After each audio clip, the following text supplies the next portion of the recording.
So yun, good morning sa inyo mga katulis. Ngayon ay araw ng Lunes, Monday. Nais ko lamang magpasalamat dito sa ating customer na to, na kung saan hindi lang natin siya customer. Tinatanggap din niya o nire-receive din niya yung mga parcel na dinideliver ko malapit sa kanya.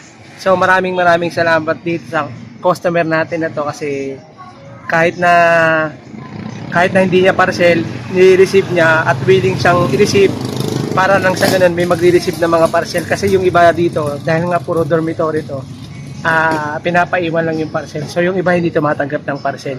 Pero ito, si Ate Grace, yun, papasalamat tayo sa kanya.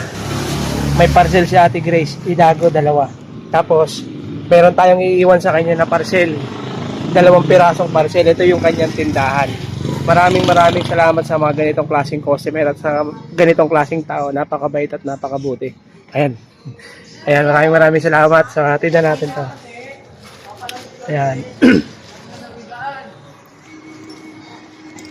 Grace, parcel ka 2. Bubulok ko yan. Sa'yo nga 2. Sa akin nakapit. Ayan o, Grace. Ayan. Ayan si Ate Grace, ang pares mami. Kasi to, siya yung tumatanggap ng mga parcel dito. Napakabait at napakabuting tao. Hindi na mag-video. Ano video? Ayan, si Ate Grace yan. Napakabait niyan. Hindi lang basta customer yan. May puso din siya sa mga rider. Kasi Magkano? kahit alam niyang walang magre-receive, tatanggapin niya para itago yung parcel. Tsaka minsan may libreng mami ako dyan. Oo naman. Charot lang. Ate Grace, ayan, shoutout daw sa mga fans ni Ate Grace.